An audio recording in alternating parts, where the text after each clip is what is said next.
Hello, this is Evangelist Robert L. McKim Sr. Well, I'm sitting right now in my vehicle. Been trying to get it to start, but it will not start. It tries.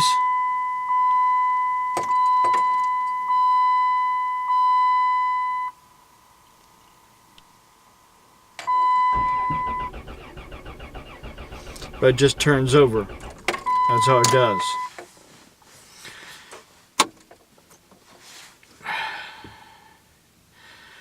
Well, whenever these two neighbor guys I was talking to they said comes over. Over here. They said they were going to try to come over and see what's going on. One guy said it could be a fuse, but I'm thinking it's something with the fuel injection system.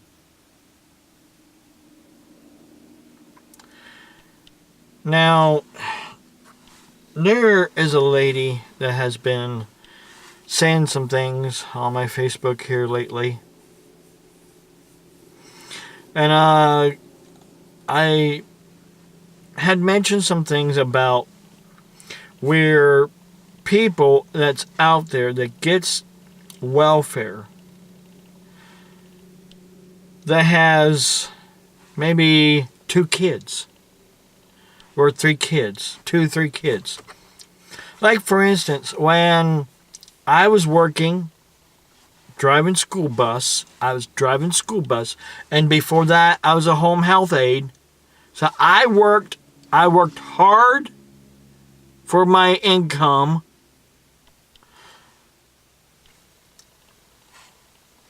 And when I wasn't working, we was on Aid to Defend, ADC, Aid to Dependent Children, which is welfare. And I had to work that off as well. I worked at the high school as a janitor during the summer. I also worked as a crossing guard, working off food stamps and the welfare. When I wasn't working for a paid job, I was also working off my welfare. I worked hard. At one point in time, I even worked for a township garage, chopping down trees with an axe. Not a chainsaw, an axe. I worked hard throughout my life. And now that I'm sick, people are condemning me.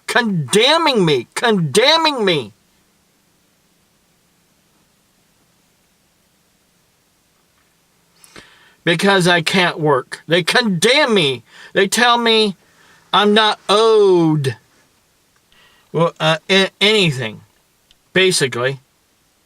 I worked hard for what I have. Get it straight. I worked hard for what I have. And you don't have no right to say I am not owed anything. I worked hard. You look like you don't even know how to work a day in your life. You get a free handout from probably your rich parents. You might be 42 years old, or you have a rich husband. You might be 42 years old, but you can't fool this man of God. See, there's a lot of people out there who think, well, you must be working until the day you drop over dead. Well, if that's the case, there's a lot of people in the nursing homes that should be working still until they drop over dead. But see, that's not a Christian society. A Christian society puts old people in nursing homes. It takes away what they worked hard for. That's what a Christian legalistic society does. They take away what people work hard for. See, people that are working hard right now and they think that's all that matters to God. No, that isn't what matters to God. What matters to God is that you love one another and you give yourself not only to God, but also, and Jesus Christ, but also you give yourself to your brothers and sisters. That means everything that you own also belongs to your brothers and sisters in Christ. It doesn't belong to you. Oh, I work hard for it. I work hard for it. I work hard for it. But it doesn't belong to you. That's the problem. It belongs to God. And God says share. Do unto others as you would have them do unto you. Love your neighbor as you love yourself. Share what you have with your neighbor as you would with your family. What I'm trying to get across is, when I was talking about the food stamp issue, there are people out there that get way too much food stamps. They have a lot of food stamps left over. And what do they do with those food stamps? They sell them for drugs. They sell them for money to go and buy drugs. Now, is that right? We're getting $16 a month in food stamps. And there's people out there selling their food stamps for drugs. Is that right? No, it's not right. Not by a long shot. But they get away with it. Eventually they get caught. But in the meantime, they get away with it.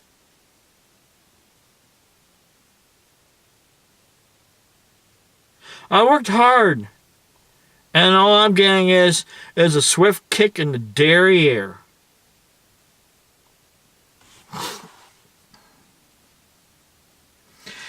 I'm preaching the truth because God has blessed me with what I have. And I know He'll keep on blessing me for what I have. Granted, I don't have a nice new house.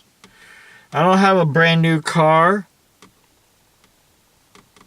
I don't have a lot of nice things. Yeah, I got a computer, 2 computers with Windows 7 on them, and they work about half the time because we keep getting corrupted updates. Messing around with the computer.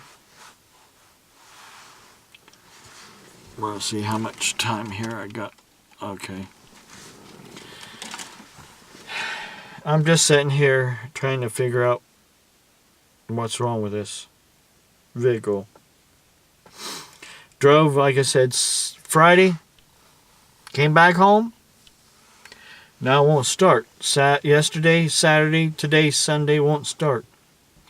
My neighbor lady over here, she took me to the store yesterday, Saturday, to the bank, store, and then to the library and back home. I'm finding this cold, head cold, chest cold. The Robitussin CF that I'm taking has been causing my sugar to go high. This morning I wasn't feeling right. I took my sugar test, and it was 211. The other day, it was before I even ate breakfast, and took my pills, it was 199, and it went down. But still, lots of times I just can't win for losing, because I know there are people out there who are cursing me. They're not blessing me, they're cursing me. They're trying to say that my ministry is a sham. And now the lady is trying to say that my radio patrol is also a sham. You don't know what's going on behind the scenes, lady. You don't know all the other people that are a part of my radio patrol, that are not on the internet, that's out there helping people.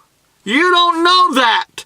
But so who gives you the right to say all these people that's helping other people are not? Who gives you the right? Nobody. Not your rich husband. Not your rich family. I don't care. Get it straight.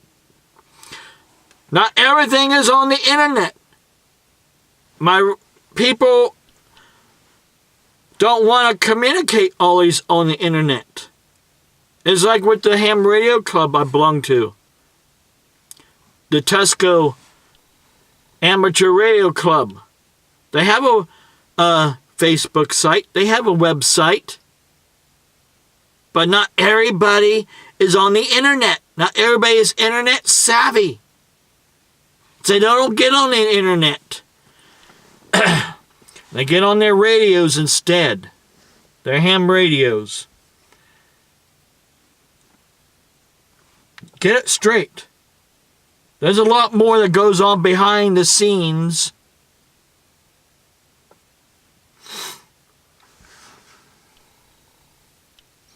Just ticks me off when people talk, but that they don't walk the walk. You don't know my struggles. I read a book about my struggles throughout my life. And even though all the struggles I've had throughout my life, Jesus has always been there behind the scenes, protecting me, watching over for me. So I can be here today to preach the truth. But you don't want to listen. You just want to run your mouth. You want to type on the computer and try to put me down. That is not what a Christian is supposed to do. You're not supposed to curse, even in writing. You're not supposed to curse your brothers and sisters. Renee's grandfather is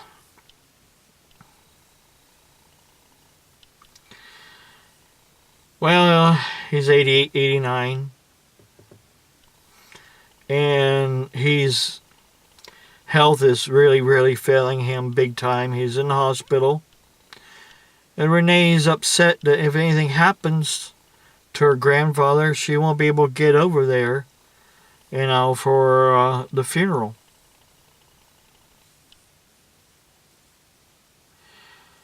I told her maybe if I can't get the van running by then maybe her parents will come over and get us. But then, who knows if they'll take me over there with them because of my preaching. That's the only reason why we're not getting along. I want to get along with them. I was getting along with them until I started preaching, and then we're no longer welcome in their house. To stay in their house, basically. We're welcome in their house, but not to stay all night in their house. Another thing, too, is, I'm always called names. Pharisee. Moron. Well, no, not moron, but I've said moron because there's a lot of people out there who might be adults.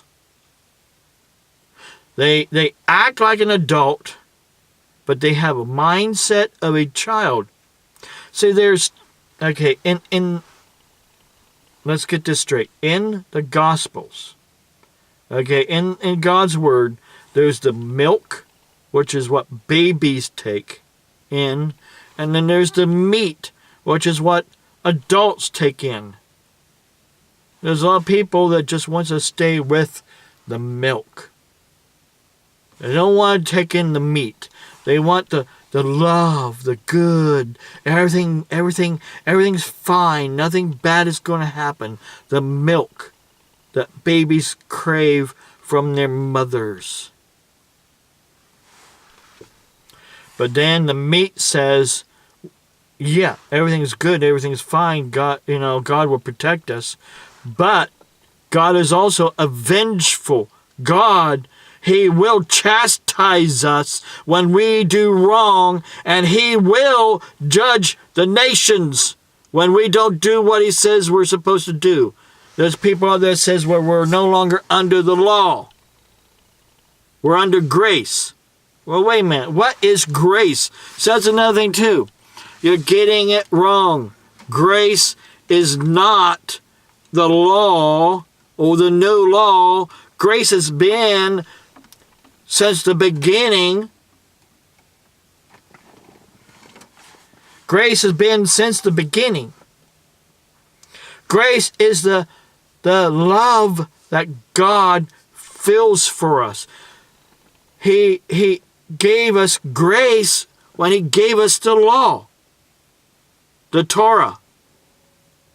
He gave us grace when He gave us Jesus Christ to die on the cross and rise again on the third day. Jesus said, I did not come to abolish the law of the prophets, but to fulfill them. That means they're still in effect today.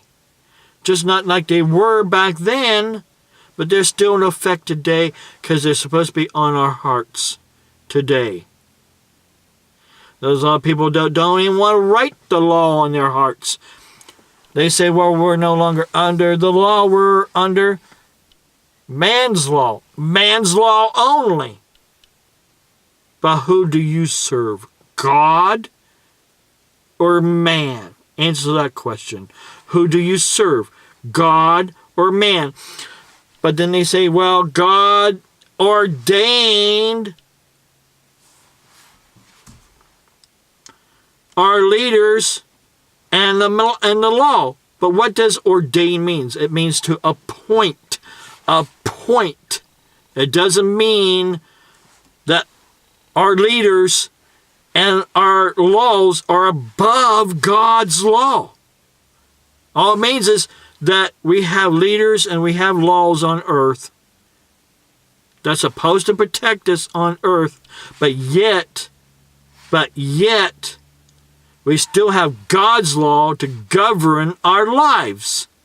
And there's a lot of people that don't want God's law no more. They're throwing God's law out, and they're making up this false doctrine of grace.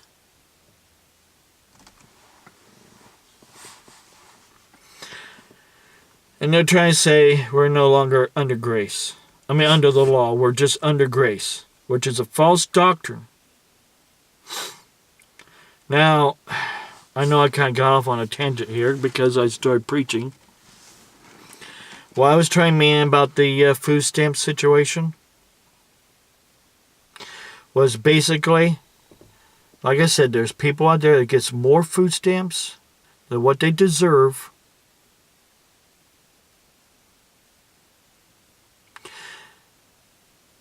Well, the government could be,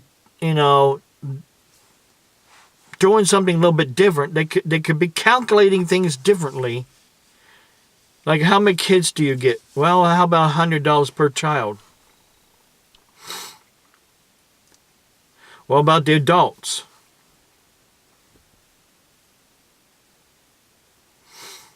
Well, $50 per adult.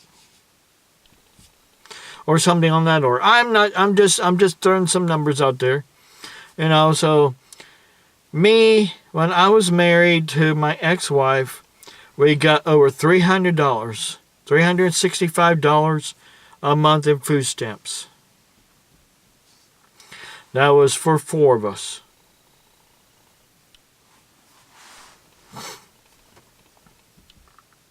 There's families out there that gets $400-$500 in food stamps. Do they really need all that? I mean, do they really eat that much? And I'm being called a glutton. My doctors tell me I need to eat or my sugar goes down. So if my sugar goes down and I pass out, then I'm going to get hell from my doctors because they'll say, why aren't you eating right? I'll say, well, because there's stupid people out there that thinks I shouldn't eat right. But you know what? I'm not going to listen to you. I'm listening to God and I'm listening to my doctors. I'm not listening to you. So, that's another reason why I feel if I can't get my vehicle fixed and they come over and get Renee, and they won't say, let me go with them, because this man thinks I should shut up and listen to him, because he was a sergeant in the army, and it's like his way or the highway. I got him to admit what he did with his ex-wife.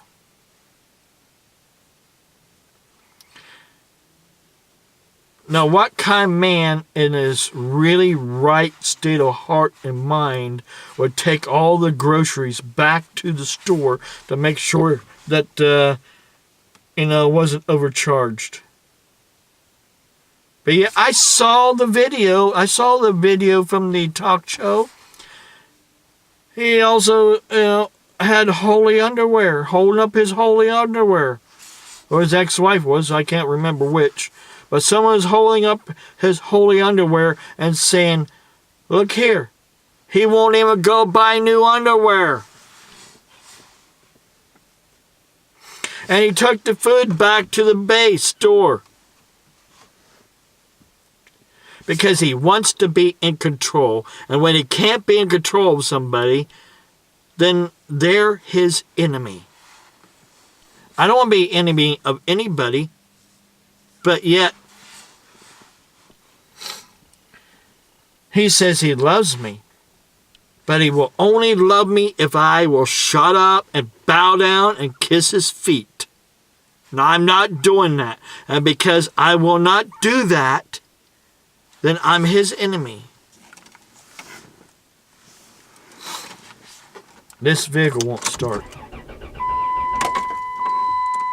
I don't want to run the battery down. And I got a full tank of gas. Just that wasn't want to start. I don't know when they're going to come over. They said they were going to come over. But,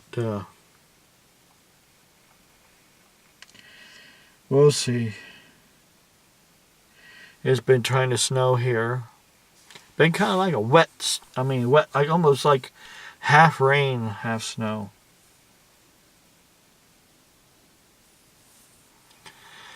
But get this straight, please.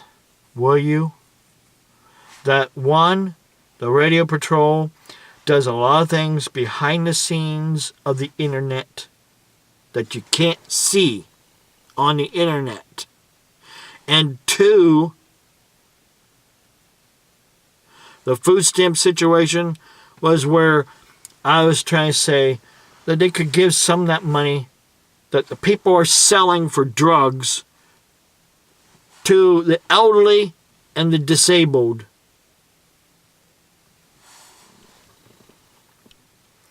But see, the people out there don't want to look at me as being disabled. They think there's something I could do. Like, oh yeah, she said that I could be like Stephen Hawkins. I am not going to stoop that low and denounce my God like Stephen Hawkins did.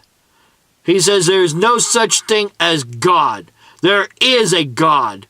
I saw Jesus with my own two eyes, or how I should say this, with my soul, with my spirit. I saw Jesus. Jesus sent me back from a near-death experience to tell you and the rest of the world you're heading down the wrong road of life. God bless you. Have a blessed day.